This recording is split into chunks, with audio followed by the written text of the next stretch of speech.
And away we go on this episode of the RR Show.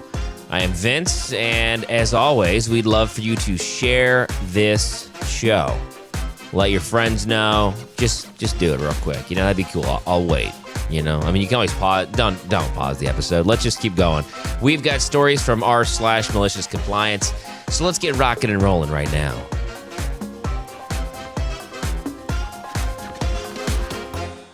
Our first story comes from Xe the Hero, and the story is titled, Male Staff Must Wear Shoes or Boots.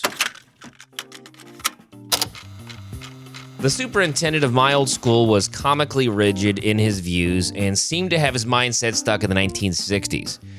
He told us, without a hint of irony, that the only way students would respect us is if we dressed professionally. Not even business casual was okay for him. Faculty wearing sneakers or blue jeans was a legitimate cause for termination under our contract. The male staff dress code demanded that we wear a long-sleeve button-up shirt with a tie, dress pants with a belt, and dress shoes or boots every day. There was, however, a note in our contract stating that the dress code could be reasonably relaxed, if not possible due to a medical condition. No details were provided beyond that. Well, my wife and I moved apartments one weekend and my feet hurt. So I made the executive decision that was a medical condition and wore my sneakers to school on Monday. I figured I could just lay low and keep my feet hidden from any pesky administrators. And I knew that my students wouldn't care. My students, in fact, thought it was awesome that part of my appearance was that of a real person. LOL. Wouldn't you know it, that was the day the superintendent and building administrators were coming around room by room to give the school board members a building tour. So of course, I had to get up and greet them. Nobody said anything to me, but I did receive a nasty email from the assistant principal with a carbon copy to the principal and superintendent, reminding me of the expectations set forth in the teacher dress code. No note in my file or anything, just a warning. Fair enough, I suppose, but it really pissed me off that they didn't even ask why I decided to wear sneakers and just sent me a warning with no chance to defend myself. So cue the malicious compliance. If you noticed from my post title, the dress code just said shoes and boots. Well, are you familiar with demonia boots? I went ahead and bought the most over-the-top, bombastic pair of boots on their website. I'm talking black leather with 3-inch platforms, chains, studs, zippers, and straps galore. They came about halfway up my shins, and of course, I tucked my pants into them. My students thought they were amazing, and there are pictures of my feet all over various social media sites. A few of my coworkers took it upon themselves to give me a stern warning, and some others gave me a high five. After 4 days of wearing these boots with no incident, the principal ended up behind me in the hallway. Rather quickly, he asked, "What the hell are those?" So I told him they were boots to ensure that I am in compliance with the dress code, and kept walking. That afternoon, I received an email from him stating that I was intentionally being unprofessional, and this would be documented in my record, and further dress code offenses could lead to disciplinary action or suspension. I immediately got in touch with my union, who quickly dealt with that in my favor since they were indeed boots. I also explained to the union that I only did this because of the nasty email I received for wearing sneakers with my sore feet. The union rep immediately smirked, told me she was unfamiliar with that rule, and told me to go ahead and wear whatever footwear I wanted, and that if anybody had a problem, I could just claim I had sore feet. Long story short, I ended up wearing my sneakers every single day for the rest of the school year and never had another problem. My favorite part of this is that I inspired a few of the rebels, and by the time I left that school, there were a solid 10 of us that were just routinely wearing sneakers or other non-dress code compliant footwear in blatant disregard of the dress code every single day. Good times. Definitely a legacy that I left behind in that school. Our next story comes again from r/MaliciousCompliance from user OKP3414. You are not to take the company phone and hardware wherever you go. Sure, okay. End up spending $6,000 to get those to me in an emergency. Previous job, worked at a company that was regulated by multiple powerful government agencies. When they ask for something, they want it pronto. And if the delay was too long, they'd rather have us shut down business rather than wait for the data, information, or prototypes. I was given a company phone that I had to take everywhere with me, rotating on call periods, and I'm expected to be available. The phone was a special kind of phone from a fruit company based in California. It wasn't a US-based model. It had 2 different networks with some extra tech in it. I could jump on whichever was stronger and maybe even use both at the same time.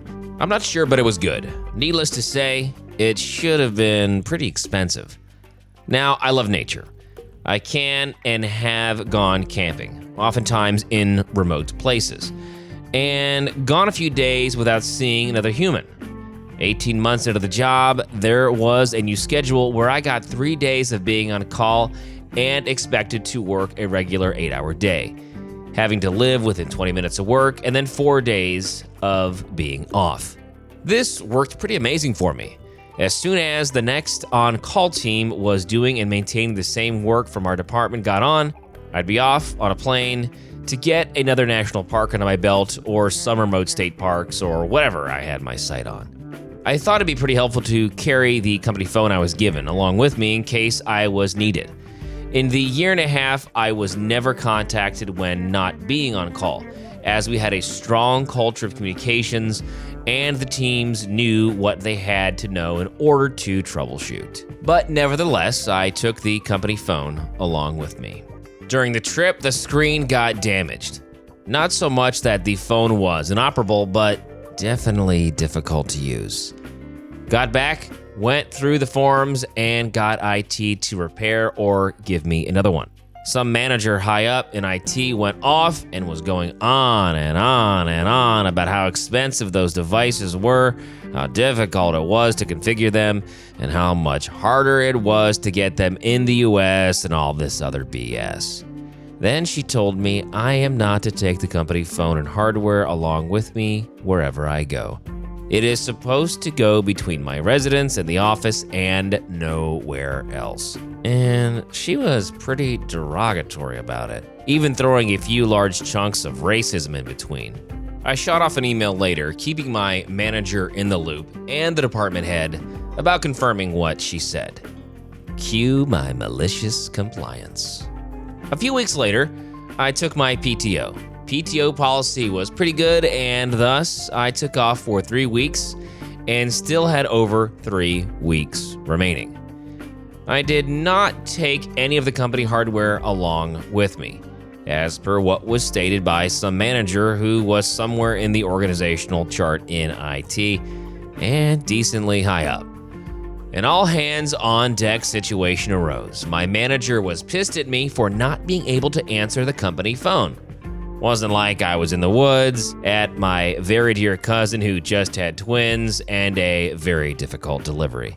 I took care of my cousin while her husband looked after the kids. Manager had to get me on my own phone, and she had to go through some of my work friends for my personal phone, since I was pretty good at not giving out my personal contact info to people at work. Manager: why aren't you answering the company phone?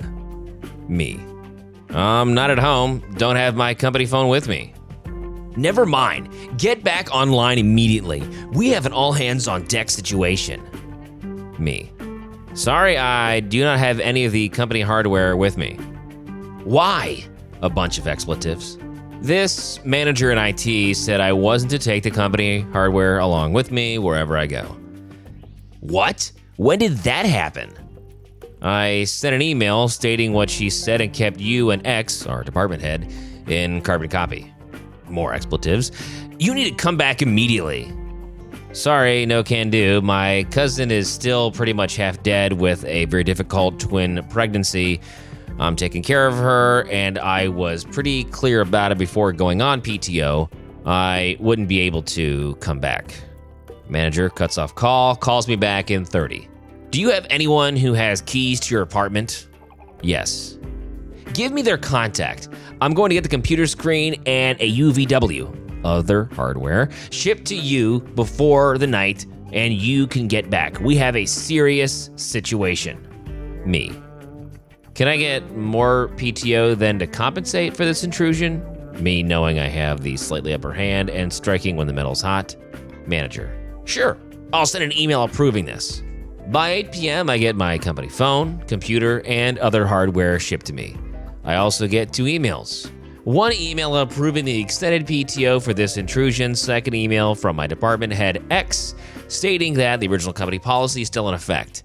In fact, a new policy has been put in place for some employees to have their company hardware with them, even on PTO.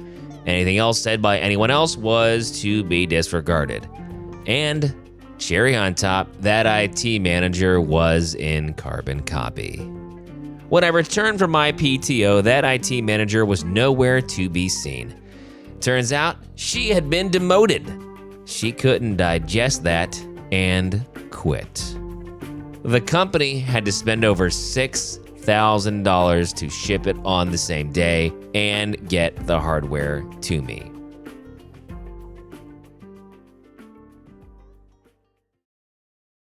Our final story, once again from r/MaliciousCompliance, posted by user Silver Syndicate. You don't want a female to take the lead? No problem. This is a small bit of maliciousness that happened years ago, but to this day, it's still one of my favorite stories to tell. So there needs to be a bit of context to you for this one, for you to understand the beauty of what happened. I was in traditional Kung Fu school for 9 years. My Sifu teacher was one of the most honest and respectable men I've ever known. In this school, there was a certain etiquette you had to follow, both out of respect for the art and your fellow students. We had things like bowing before entering doorways, always facing north to take off your sash and stuff like that. Keep in mind that we weren't just teaching students here, we fostered a family and treated one another as if we were all brothers and sisters. One of the rules was that men wore their sashes on the right, while women wore their sashes on the left. I am a trans male, and my Sifu was one of very few people who knew this. Also, I present very androgynous. My Sifu and I talked about it when I came out to him because I was concerned about how it would affect the etiquette of the school. And we both agreed that neither of us cared how I wore my sash, so I just kept it on the left out of habit. Very friendly conversation. At my school, we did a traditional performance every year for Chinese New Year called a lion head dance. If you look it up online, it's both intriguing and hilarious to watch because it's essentially 2 people underneath a large, fluffy papier-mâché lion. We would do this for restaurants, schools, or event centers. We even got to perform for the Chinese consulate at one time. Basically, one person is the head of the lion while the other operates the tail, and we work together to cleanse the space to ensure a year of good fortune for the establishment and scare away evil spirits. Everyone always loved these events, and it was some of the funnest performances I had ever done. There's drums, dancing, firecrackers, the whole deal. I was almost always a lion with my Sifu because we made a surprisingly good team. One year, we went to this little Chinese restaurant who hired us to do our normal thing. We get there, we set up, lay out the equipment, and begin stretching before the performance. This performance was one lion with me in the tail and my Sifu in the head. As we're talking, getting ready, suddenly the owner of the establishment walks over to my Sifu and I with the most disappointed look on his face. My Sifu asks if everything is all right, and this guy just started in on my Sifu through gritted teeth. He originally asked why I was standing there, and my Sifu, while confused, said that I was his tail for tonight. The owner said that this was highly disrespectful because a woman shouldn't be in the performance and should never be in the lion. My Sifu, now with a deadpan look on his face, chuckled and basically said, we don't live in the days of the Chinese dynasties anymore, sir. This is my student, I'm their teacher. They are more than welcome to perform and represent my school. The owner kept going off about how it's disrespectful to the culture and how I shouldn't even be in the show because I was a female. My Sifu looked back at me, looked at the owner, got a cheeky little grin on his face and said, no problem. He turned to me, grabbed my sash, twisted it to my right side, bowed, and addressed me as Didi, meaning younger brother, before turning back to the owner. He had the most shocked and appalled look on his face, and it took me everything I had not to just bust up laughing. The owner huffed, told us just to do the show, and stormed off. And just as a little cherry on top of this interaction, I went to get into the tail and my Sifu stopped me, motioning for me to get into the head of the lion. So I got to lead the show that night, and the owner just had to sit back and deal with the fact that he didn't get his way by throwing a sexist fit. The year after, we got hired by the same restaurant, and my Sifu, instead of rejecting it, made absolutely sure that the performance that night was all female students. The owner didn't say a word.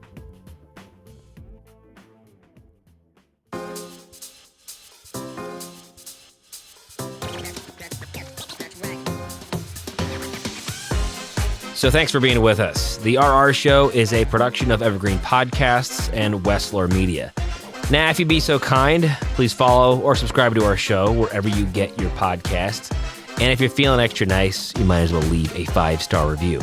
But for more, visit the website, rrshow.com. That is rrshow.com. I'm your host, Vince. Thank you to my producer, Kevin, and we'll see you next time here on The RR Show.